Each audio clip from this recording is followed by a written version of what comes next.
Hello, everyone, and welcome back to the latest edition of the Jake's Take with Jacob Elyachar Podcast.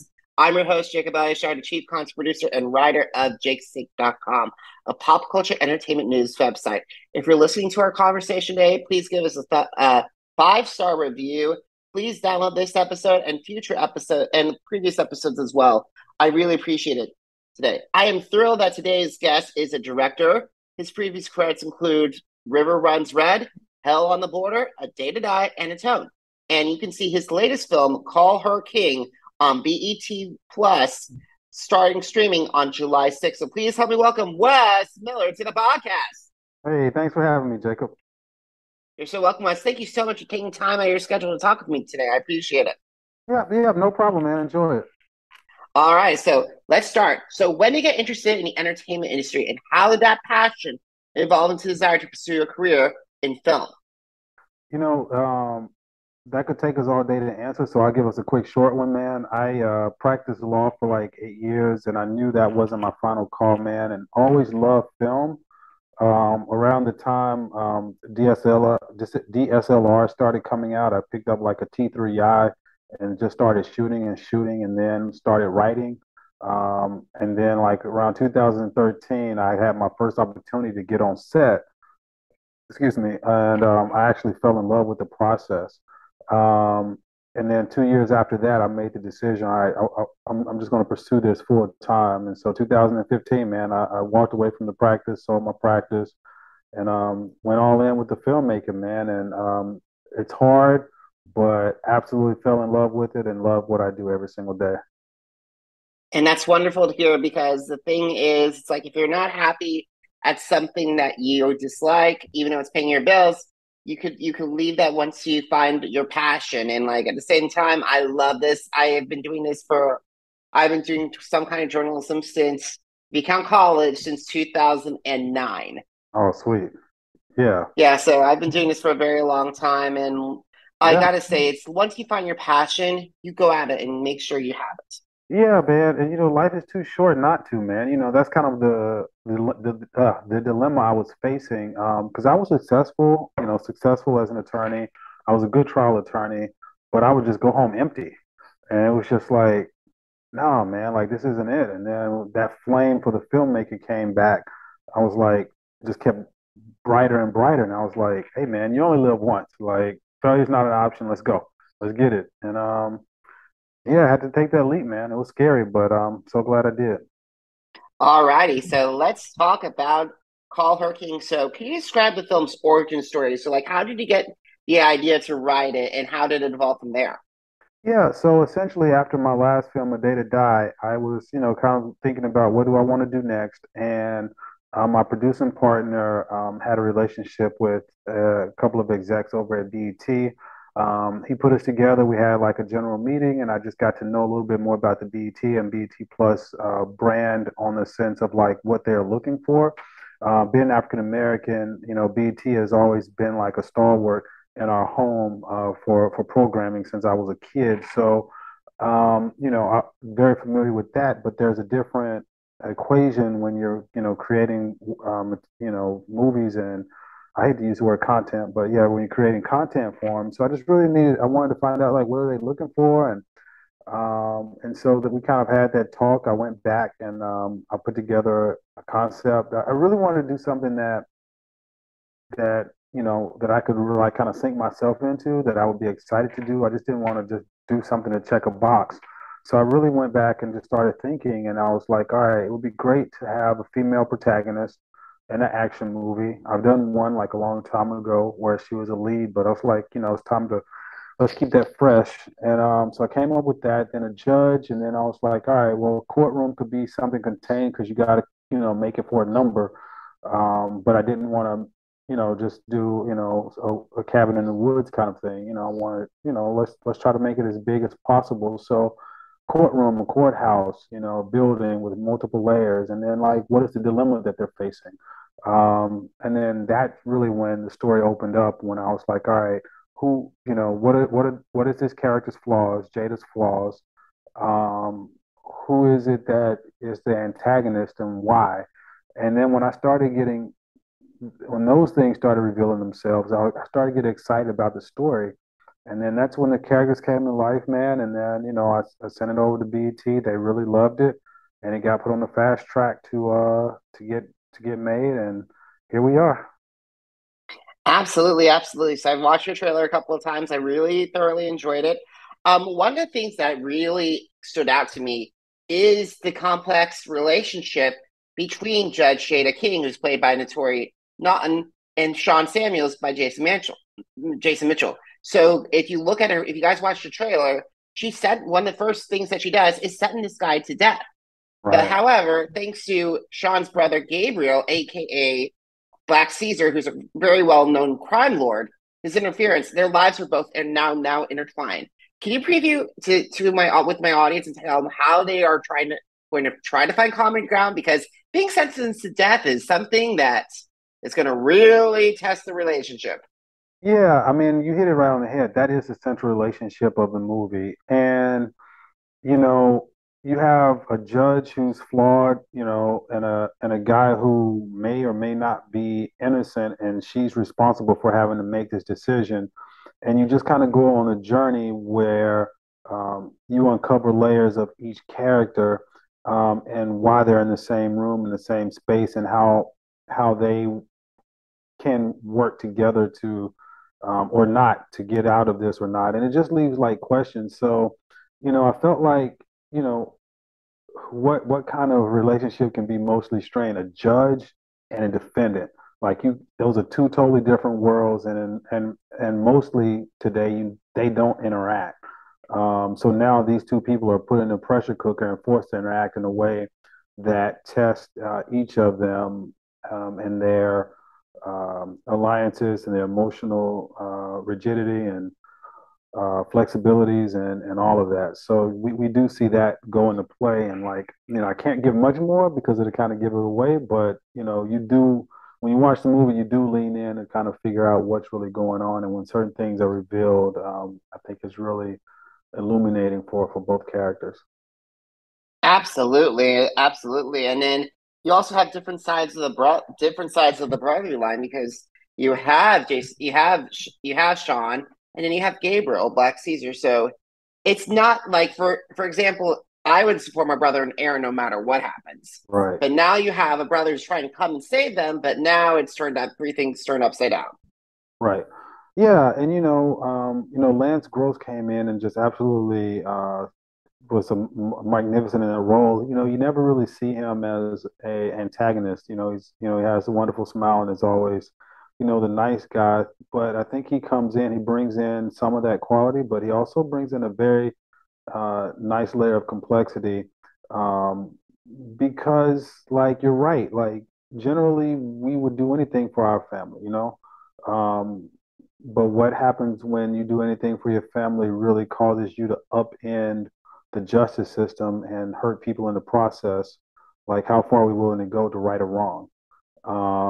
And so I think he threads that line very well in the sense of like, you don't hate him, you want to like him, but you can't because you know he's doing something wrong, possibly.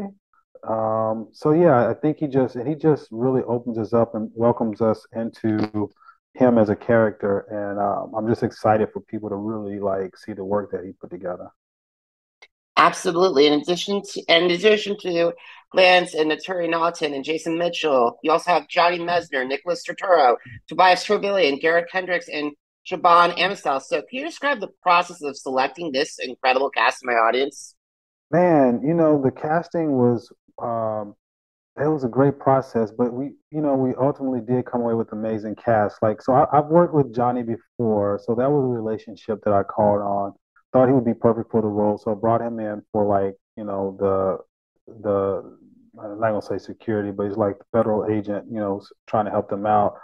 And then with Garrett and Siobhan, like we just went a casting process. We used Diane Heary and Jason Loftus in New Jersey, and they did an amazing job putting people before us. And these guys auditioned. Our auditions were great, and like they absolutely delivered on the day. And then with Jason, he's somebody I've always wanted to work with. And with the Sean Samuels character. you know, again, like you don't want to be stereotypical like bad guy.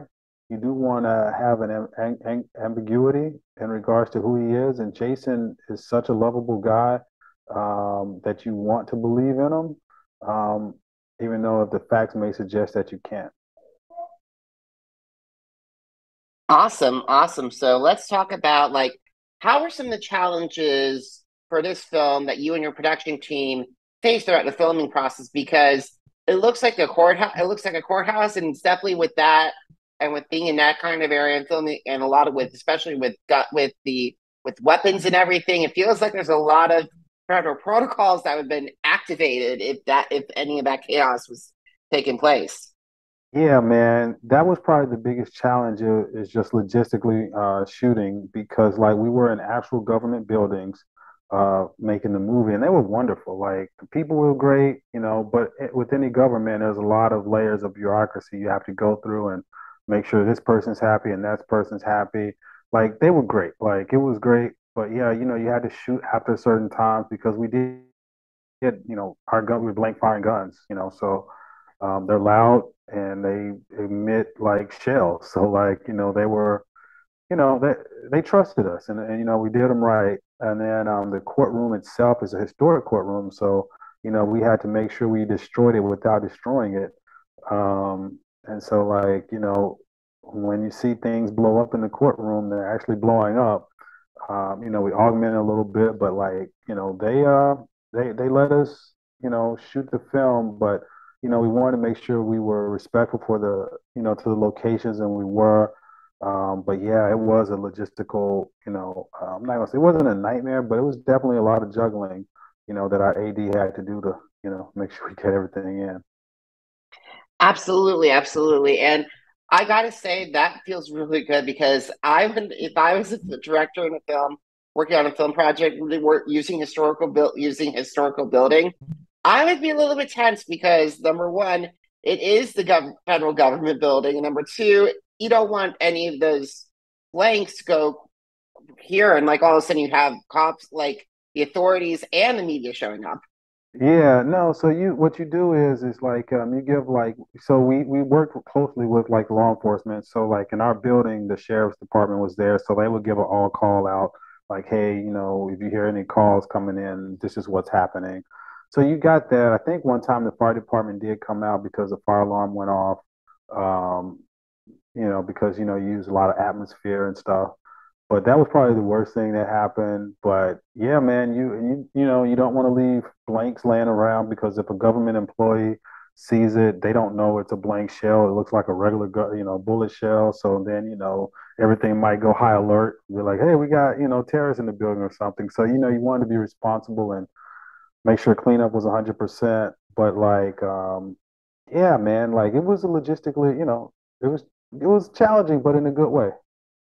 And not to mention the stunt coordination as well, because the thing is, those corridors are definitely not a, what you like. It was very. I bet it must have been difficult for the actors and and stunt personnel to move around some of those type corridors, especially like in chases and everything. Yeah, I mean, it was okay. So what you do is like when you scout the location, you go find the pieces that are the easy, and I'm not gonna say the easiest, but the most cinematic, but that are also very maneuverable.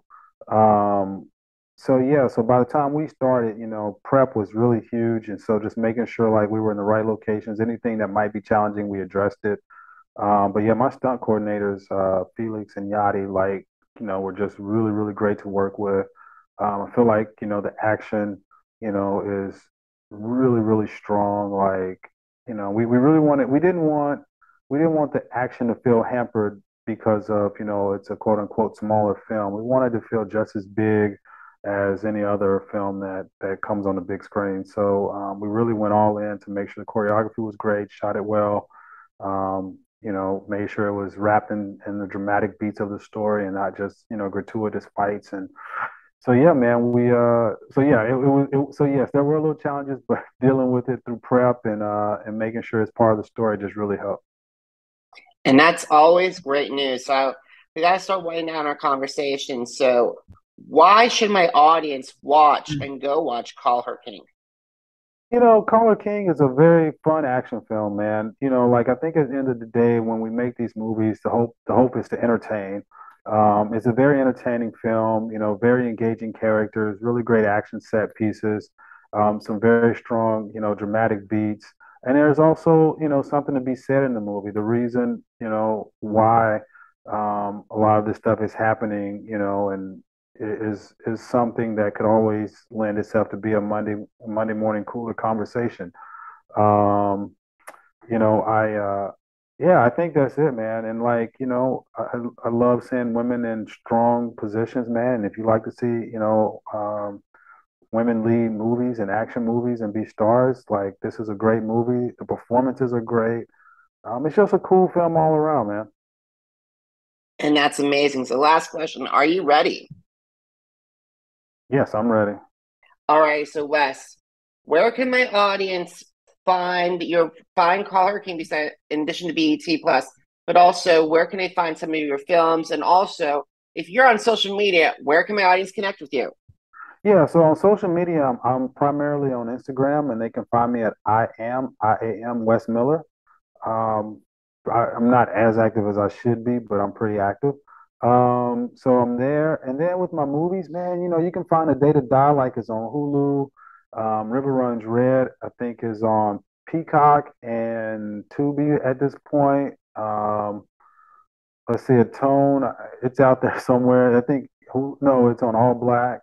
Um, what else have I done? Hell in the Border, I think, is on Hulu now. Like, we like they're out there, so like they can find those. And then with The Color King, it's going to premiere on BET Plus. We have a small theatrical run before it comes out, but like I would just encourage people, look, no matter your race, man, like if you enjoy good action movies, you can go sign up for free, test it out, and come check us out on July 6th. Awesome. So, guys, if you miss any episode of the Jake's Take with Jacob Elyachar podcast, visit our channels on Apple Podcasts, Google Podcasts, Deezer, iHeartRadio, Spotify, and Spreaker. It's Jake's Take with Jacob Elyachar, JACOBELYACHAR. Now, are you on social media? Because I'm on social media too. Facebook, Instagram, Twitter, and YouTube, Jacob Elyachar, JACOBELYACHAR. And guys, want to know what's going on with this season of America's Got Talent? Did you miss this last season's Masked Singer? All your questions will be answered on jakes-shake.com. Once again, jakes-shake.com. Thank you, Wes. Thank you so much for taking the time out of your schedule to talk with me today. I really appreciate it. I really want to wish you and the entire cast and crew of Color King the best, and I hope that this movie is a success. All right, thanks so much for having me, my man. You are so welcome. And guys, thank you so much for watching. Thank you so much for listening. Until next time, have a great one, everybody. Goodbye.